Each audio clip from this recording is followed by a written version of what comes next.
Assalamualaikum warahmatullahi wabarakatuh. Kejahatan merupakan suatu tindakan yang dilakukan seseorang atau sekelompok orang yang dapat merugikan orang lain, bahkan dapat merugikan masyarakat luas.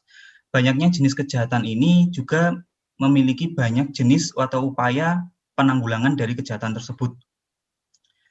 Dan pada kesempatan kali ini, saya Aditya Jiswa Delmiawan, NIM 422, dan rekan saya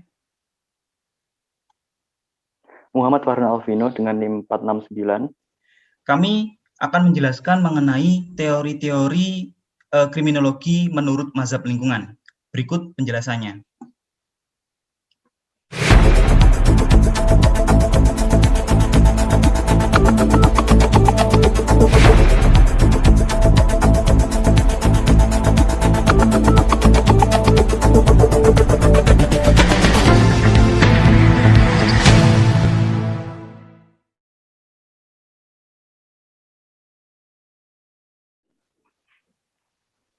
Sebelumnya, saya akan menjelaskan mengenai tinjauan singkat tentang kriminologi dan kejahatan. Tinjauan mengenai kriminologi, yang pertama, pengertian kriminologi. Secara etimologis, kriminologi berasal dari krimen, yang berarti kejahatan, dan juga logos, yang berarti ilmu atau pengetahuan. Jadi dapat disimpulkan bahwa kriminologi merupakan suatu ilmu pengetahuan yang mempelajari tentang kejahatan. W.A. Bonger juga memiliki pendapatnya mengenai kriminologi. Dia mengatakan bahwa kriminologi adalah ilmu pengetahuan yang bertujuan menyelidiki gejala kejahatan seluas-luasnya. Ruang lingkup kriminologi dibagi menjadi dua, yaitu kriminologi murni dan juga kriminologi terapan. Yang pertama, ruang lingkup kriminologi murni ini meliputi antropologi kriminal. Antropologi kriminal ini suatu ilmu pengetahuan yang mempelajari dan meneliti mengenai manusia yang jahat dari tingkah laku. Karakter dari sifat dan ciri tubuhnya itu seperti apa, juga meneliti apa hubungan antara suku bangsa dengan kejahatan dan seterusnya. Yang kedua, sosiologi kriminal. Sosiologi kriminal ini merupakan ilmu pengetahuan yang mempelajari dan meneliti mengenai kejahatan sebagai suatu gejala sosial atau gejala masyarakat. Untuk mengetahui sampai di mana sebab-sebab kejahatan yang terjadi di dalam masyarakat tersebut. Yang ketiga, ada psikologi kriminal. Ini merupakan ilmu pengetahuan yang mempelajari dan meneliti mengenai kejahatan dari sudut pandang kejiwaan. Apakah kejiwaannya itu melahirkan suatu kejahatan, atau karena lingkungan dan sifat masyarakat di lingkungan tersebut yang mempengaruhi kejiwaan seseorang hingga melakukan tindakan kejahatan. Yang keempat, ada psikopatologi dan neuropatologi kriminal. Ini merupakan ilmu pengetahuan yang mempelajari dan meneliti kejahatan dan penjahat yang sakit jiwa atau urat syaraf. Apakah sakit jiwa dan urat syaraf tersebut menimbulkan kejahatan, dan kejahatan seperti apa yang ditimbulkannya. Yang kelima, ada penologi. Penologi ini yang merupakan ilmu pengetahuan yang meneliti dan mempelajari kejahatan dari penjahat-penjahat yang telah dijatuhi pidana sebelumnya. Apakah penjahat yang telah dijatuhi pidana itu jera dan tidak melakukan kejahatan lagi, atau masih melakukan tindakan kejahatan yang sama, atau bahkan melakukan tindakan kejahatan yang lebih buruk lagi. Ini akan dikaitkan dengan apakah pemidanaan yang diberikan itu memberikan efek, yaitu kejeraan, atau apakah pemidanaan yang diberikan kurang efektif untuk menimbulkan sifat jera pada seseorang hingga dia melakukan tindakan kriminal lagi. Yang kedua, ada ruang lingkup kriminologi terapan. Ini meliputi yang pertama, hijin kriminal. Hijin kriminal ini merupakan cabang kriminal yang berusaha untuk memberantas faktor-faktor penyebab timbulnya suatu kejahatan. Tujuannya untuk mencegah terjadinya kejahatan, maka usaha-usaha pemerintah yaitu menerapkan undang-undang secara konsisten, menerapkan sistem jaminan hidup dan kesejahteraan yang dilakukan semata-mata untuk mencegah timbulnya kejahatan, serta sejauh mana pemerintah memperhatikan hijin warganya untuk menjaga suatu kejahatan. Yang kedua, politik kriminal. Politik kriminal adalah suatu usaha yang rasional dari penguasa atau masyarakat dalam menanggulangi kejahatan. Usaha menanggulangi kejahatan dalam masyarakat secara operasional dapat dilakukan dengan menggunakan hukum pidana atau bisa disebut dengan penal atau non pidana atau non penal. Yang ketiga ada kriminalistik. Ini merupakan ilmu tentang penyelidikan teknik kejahatan dan penangkapan pelaku kejahatan untuk mengungkap kejahatan dengan menggunakan teknik pengusulan atau penyidikan secara saintifik. Dengan mengungkap kejahatan dengan menggunakan saintifik kriminalistik ini, itu menggunakan antara lain seperti contohnya tes laboratorium, menggunakan tes golongan darah, dan atau juga bisa menggunakan tes kebohongan.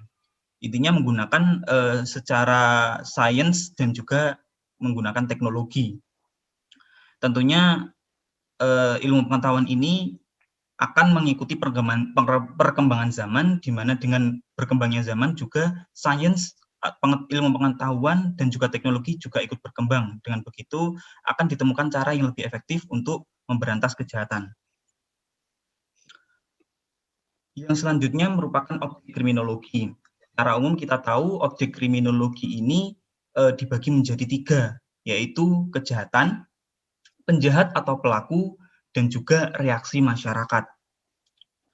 Kejahatan sendiri dibagi menjadi 2, yaitu kejahatan menurut hukum dan kejahatan non-hukum atau kejahatan sosiologis. Kejahatan menurut hukum yaitu suatu tindakan kejahatan yang diatur oleh hukum, dalam pidananya diancam oleh suatu sanksi atau hukuman. Sedangkan kejahatan non-hukum atau kejahatan sosiologis ini memang tidak diatur oleh hukum dan tidak ada dalam undang-undang, tapi pada hakikatnya masyarakat tahu bahwa suatu tindakan itu merupakan tindakan kejahatan yang dapat merugikan orang lain dan perlu untuk dihilangkan. Yang kedua, pelaku atau penjahat. Para pelanggar hukum pidana ini telah diputus oleh pengadilan atas pelanggarannya, dan dalam hukum pidana biasa dikenal dengan istilah narapidana. Yang ketiga, reaksi masyarakat terhadap kejahatan, pelaku atau penjahat, dan juga korban dari kejahatan tersebut. Dalam hal ini mempelajari dan meneliti serta membahas mengenai tanggapan masyarakat terhadap perbuatan atau gejala yang timbul di masyarakat yang dia anggap dapat merugikan atau bahkan membahayakan masyarakat luas. Pada hal ini saya mengambil contoh penjara. Penjara itu diadakan untuk memberikan jaminan keamanan pada rakyat agar terhindar dari gangguan kejahatan. Jadi pengadaan lembaga kejahatan ini merupakan respon dinamis dari masyarakat untuk menjamin keselamatan diri. Dengan begitu, penjara merupakan tempat penyimpanan dari penjahat-penjahat agar masyarakat tidak merasa terganggu dan juga bisa digunakan sebagai tindakan preventif agar penjahat tidak merajalela.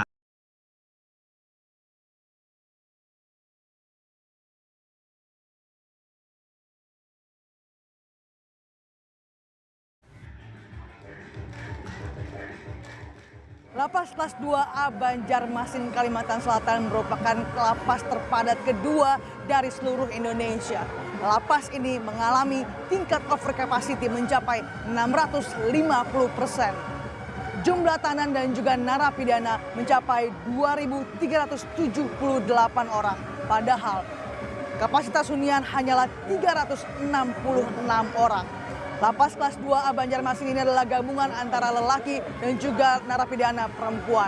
Ada 6 blok di mana masing-masing per blok diisi sekitar 400 hingga 600 orang dan hanya dijaga oleh 1 orang penjaga. Ini adalah blok B khusus narkotika dan juga jumlahnya para narapidana mencapai 600 orang. Dan kalau kita melihat secara rasio tidak ada seimbangan antara yang keluar dan juga yang masuk. Kalau dari rata-rata rasio yang keluar yang dalam sebulan diperkirakan atau kira-kira mencapai per minggunya adalah 40 orang. Artinya dalam rentan waktu sebulan sekitar 120 orang yang masuk yang dimasukkan ke dalam penjara. Sementara yang keluar hanya sekitar 30 orang. Dan ini adalah lapas atau blok B. Kita akan melihat bagaimana kondisi di sini. Assalamualaikum Abang. Ini adalah kondisinya. Ini seharusnya kapasitasnya berapa orang ini Bang? 60. Harusnya 17 ya, harusnya 17. Ini adalah kondisinya dan ini tempat tidurnya seperti ini. Ini Bang, ini tidurnya ini bertiga kayak gini berarti gimana Bang? Coba bisa contohin Bang kayak gimana Bang? Contoh. Oh, kayak gini cara tidurnya ya. Ya. Oke. Ini Abang juga di bawah berarti Bang?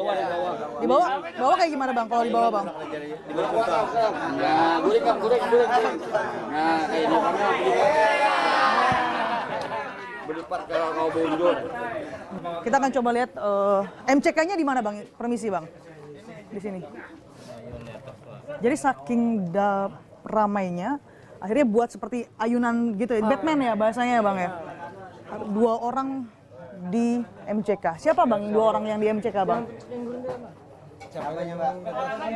Dan memang pemerintah sejauh ini untuk mengurangi over capacity saat ini, salah satunya adalah solusi terdekat adalah memindahkan narapidana ke tempat lainnya. Dan salah satu solusi juga adalah saat ini pemerintah masih mencoba mengkaji merevisi PP 99 tahun 2012 mengenai untuk pemberian remisi kepada warga binaan dan juga atau para narapidana. Salah satu poin yang akan dihilangkan adalah mengenai adanya justice kolaborator. Dan ini memang harapan para narapidana dan saat ini juga masih dikaji.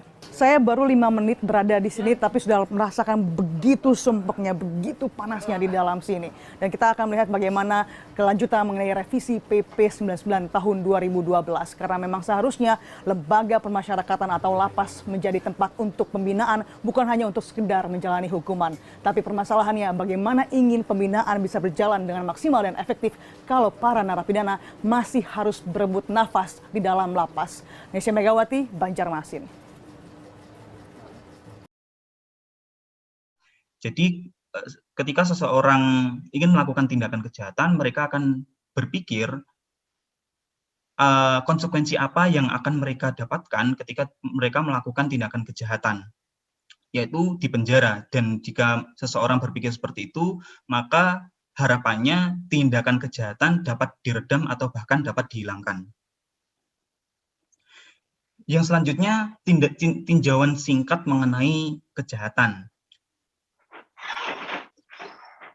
Pengertian kejahatan mungkin sudah banyak pengertian dari para ahli seperti W.A. Bonger dan juga David M. Garden yang menjelaskan mengenai kejahatan. Akan tetapi pada intinya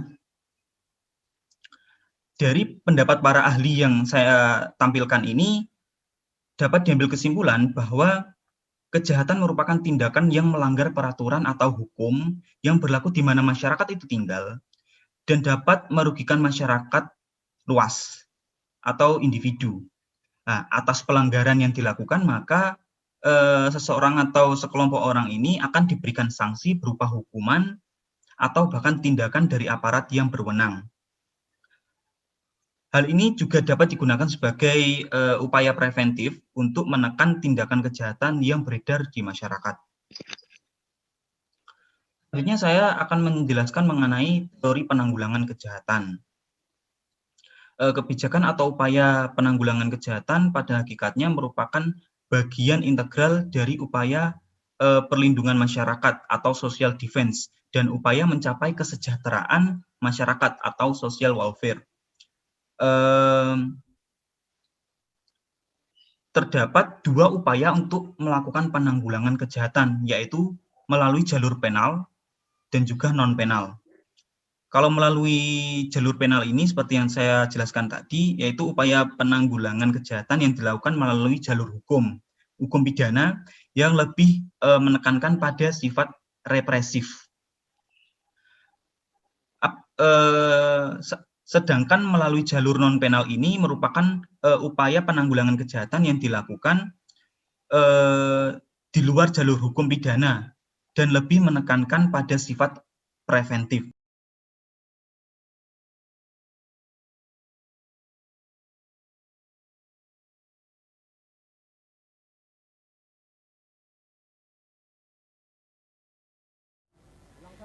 Gerakan teknik dasar pukulan menangkis dan menyerang dibarengi dengan tangan yang terbuka dan cepat merupakan ciri khas dari silat gerak strum. Seni main pukulan gerak strum ini merupakan salah satu seni bela diri asli Betawi. Bukan sembarang pukul, tentu di dalamnya terdapat teknik dan jurus yang harus dikuasai para murid didik di sini. Lelaki, perempuan, tua, muda, bahkan anak-anak semangat untuk berlatih seni bela diri asli mainan Kampung Selipi ini. Selanjutnya akan dijelaskan oleh rekan saya. Silakan. Selanjutnya mengenai mazhab positif Italian dan mazhab lingkungan dalam memandang persoalan kejahatan. Yang pertama adalah mazhab positif Italian atau disebut juga mazhab antropologi. Tokoh terkemuka dalam mazhab Italia adalah Dr. Cesare Lombroso. Beliau adalah seorang mahaguru pada sebuah universitas di Turin dalam ilmu kedokteran, kehakiman, dan psikiatri, dan menjadi dokter jiwa di sebuah penjara di Italia. Beliau telah menyelidiki dan mengukur bentuk badan dan tengkorak dari kurang lebih 350 orang hukuman. Dan beliau juga dikenal sebagai bapak kriminologi modern. Dr. Cesare Lombroso mengungkapkan pendapatnya dalam bukunya El Homo Delinquente. Menurut Dr. Cesare Lombroso, memang ada orang jahat semenjak lahirnya.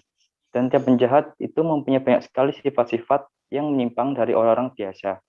Hal itu dapat terlihat dari yang pertama adalah keadaan fisiknya.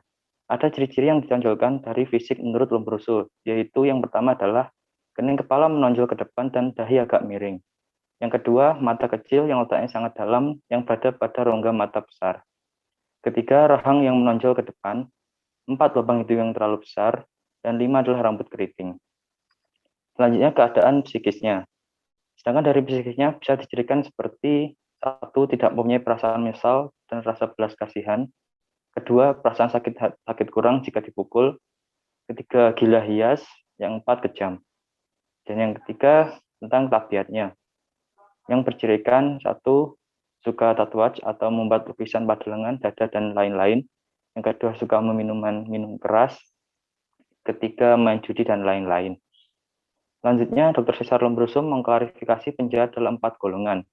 Yang pertama adalah born criminal, yaitu orang berdasarkan pada doktrin atavisme atau teori born criminal Lombroso, yang mana dalam teori tersebut merupakan teori kontroversial yang beliau lahirkan dan terinspirasi dari teori Darwin. Yang kedua adalah insane criminal, yaitu orang-orang yang tergolong dalam kelompok idiot atau paranoid. Yang ketiga adalah occasional criminal atau disebut juga criminaloid, yaitu pelaku kejahatan berdasarkan pengalaman yang terus-menerus sehingga mempengaruhi pribadinya. Yang keempat, criminal of passion, yaitu pelaku kejahatan yang melakukan tindakannya karena marah, cinta, atau karena kehormatan. Sifat-sifat dan hal menyimpang tersebut menurut Lombroso terjadi karena keturunan. Orang-orang yang mempunyai sifat-sifat tersebut adalah orang-orang yang akan atau kemungkinan dapat menjadi penjahat. Orang-orang yang mempunyai sifat-sifat tersebut ada kemungkinan dan dikhawatirkan akan menjadi penjahat cepat atau lambat. Dan dapat dikatakan bahwa orang itu mempunyai tipe Lombroso. Tetapi, pendapat Lombroso ini mendapat perhatian dari masyarakat dan terkadang juga celah keras. Karena tidak setiap orang yang memenuhi syarat penjahat dari Lombroso menjadi penjahat. Dan seiring berjalan waktu, nyata kesimpulan Lombroso itu banyak kesalahannya. Karena pendidikannya ditekankan pada faktor perseorangan. Selanjutnya saya akan menjelaskan tentang mazhab lingkungan atau Perancis.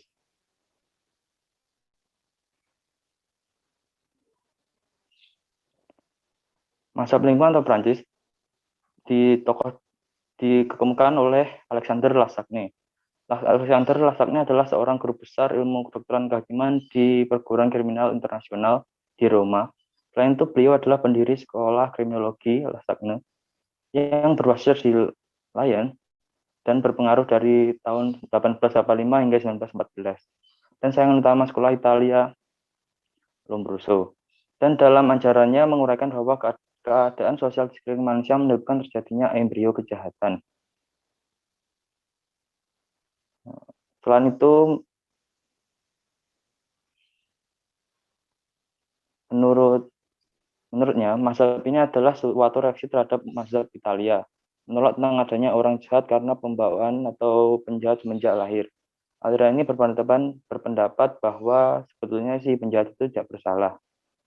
Seorang itu menjadi atau berbuat jahat ya disebabkan karena susunan, corak, dan sifat masyarakat di mana penjahat itu hidup. Misalnya perumahan yang sangat jelek di mana orang-orang tinggal berjejak-jejak, terdapat kemiskinan atau pendidikan yang buruk sehingga anak-anak terlantar, bergelandangan di jalan-jalan dengan mudah akan menimbulkan kejahatan. Selain itu, jika harga barang-barang tinggi, misalnya karena peperangan, sedangkan pendapatan masyarakat tidak mencukupi, sudah tentu kejahatan pencurian, korupsi akan lebih besar jumlahnya daripada zaman normal. Demikian pun di kota-kota besar, pengaruh film-film yang tak baik serta buku-buku porno tak kurang mempengaruhi jiwa anak-anak untuk melakukan perbuatan yang jahat yang mereka tim dan film-film atau buku-buku tersebut. Dalam hal ini, politik kriminal itu teristimewa harus ditunjukkan kepada perbaikan-perbaikan dalam masyarakat, misalnya dengan jalan pembentasan tunasusila, sensor film, buku-buku porno, dan lain-lain. Sedang si penjahat itu diberi pendidikan dan pindahkan ke lingkungan yang baik. Akan tetapi sebenarnya salah pula jika hanya menitik beratkan penyelidikan tentang sebab-sebab kejahatan pada keadaan masyarakat saja, dan menyampingkan faktor individual dari seorang, karena ternyata bahwa keadaan masyarakat atau pendidikan yang sebaiknya saja tidak dapat menghindarkan sifat jahat dan sifat buruk seseorang. Jadi kesimpulannya menurut Alexander Lombroso adalah kejahatan dibentuk oleh lingkungan sosial, bukan sejak lahir. Selanjutnya akan dijelaskan oleh teman saya.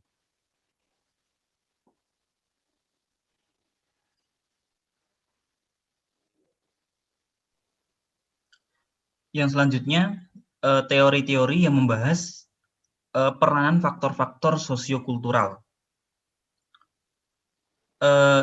Teori yang pertama adalah teori differential opportunity structure, teori yang dikembangkan oleh Richard A. Cloward dan Lloyd E. Ohlin. Ini mengetengahkan beberapa asumsi. Yang pertama, delekuensi adalah suatu aktivitas dengan tujuan yang pasti, seperti meraih kekayaan dengan cara yang tidak sah. Yang kedua, subkebudayaan delekuensi terbentuk apabila terdapat kesenjangan antara tujuan-tujuan yang dikehendaki secara kultural di antara kaum muda golongan lapisan atau golongan bawah dengan kesempatan-kesempatan yang terbatas dalam mencapai tujuan-tujuan ini melalui cara-cara yang tidak sah. Yang ketiga, jenis-jenis subkebudayaan delekuen berkembang dalam hubungan dengan perbedaan cara-cara tidak sah untuk mencapai tujuan. Jenis-jenis subkebudayaan itu ialah subkebudayaan konflik yang terdapat dalam lingkungan sosial yang mengalami disorganisasi serta ketidakstabilan. Pada lingkungan ini juga terdapat kesulitan-kesulitan dalam mencapai integrasi sosial. Oleh karena itu, seringkali para warga masyarakatnya memecahkan masalah dengan cara kekerasan. Yang kedua, subkebudayaan kriminal yang terdapat dalam lingkungan sosial dengan ciri sebagian besar warganya berpendapatan rendah dan angka laju pertumbuhannya tinggi. Yang ketiga, subkebudayaan pengunduran diri.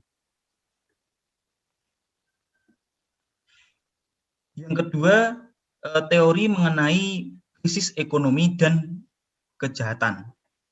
Istilah krisis yang dimaksud adalah suatu konsep umum yang tidak hanya menyangkut disfungsi ekonomi dari satu jenis resesi, terlepas dari apakah ada atau tidaknya inflasi yang memperburuk keadaan, tetapi juga krisis-krisis tertentu dan krisis lokal mungkin terjadi akibat bencana alam, krisis yang disebabkan oleh ketidakmampuan suatu masyarakat dalam take off atau ke arah industri yang lebih maju, dan krisis yang melekat pada salah urus dalam bidang politik ekonomi.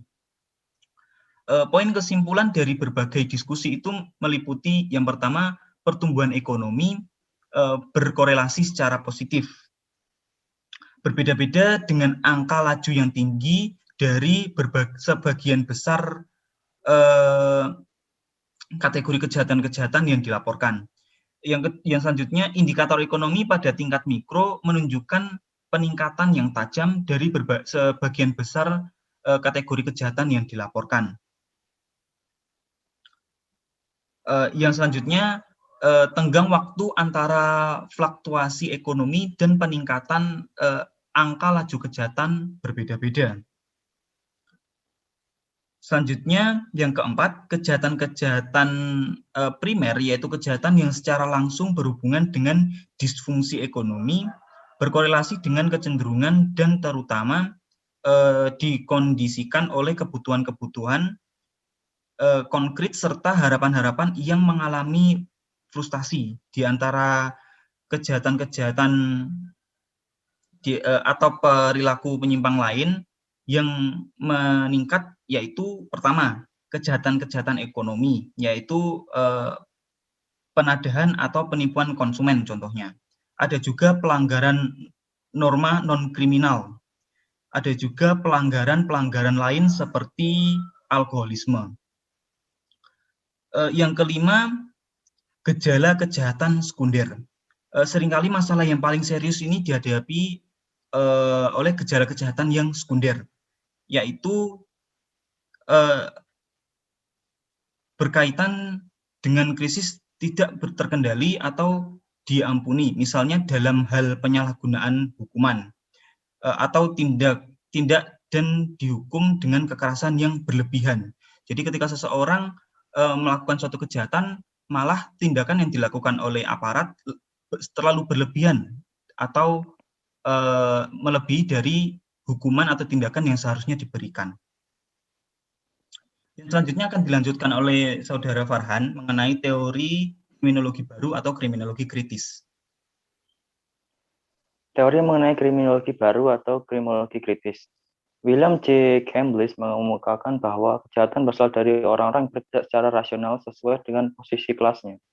Kejahatan adalah suatu reaksi atau kondisi kehidupan kelas seorang dan senantiasa berbeda-beda tergantung pada struktur politik dan ekonomi masyarakat.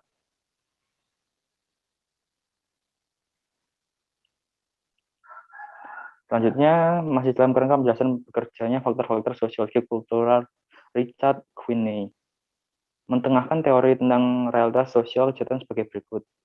Kejahatan adalah suatu definisi hukum yang diciptakan oleh alat-alat kelas dominan di dalam masyarakat yang secara politis terorganisasi. Selanjutnya, definisi-definisi kejahatan terdiri dari perilaku-perilaku yang bertentangan dengan kepentingan-kepentingan kelas dominan.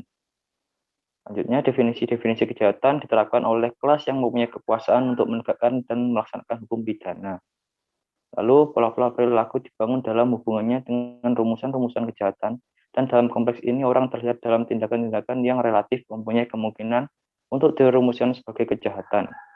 Yang selanjutnya, ideologi tentang kejahatan dibentuk dan disebarluaskan oleh kelas dominan untuk memelihara hegemoninya. Dan yang terakhir, realitas sosial kejahatan dibentuk oleh perumusan dan penerapan definisi-definisi kejahatan, perkembangan pola-pola perilaku dalam kaitannya dengan definisi ini. Itulah teori-teori mengenai mazhab lingkungan, teori-teori kriminologi mengenai mazhab lingkungan. Berbicara mengenai teori kriminologi merupakan suatu usaha dalam memahami dan mengungkapkan berbagai permasalahan tentang kejahatan dan penyimpangan yang ada di dalam masyarakat.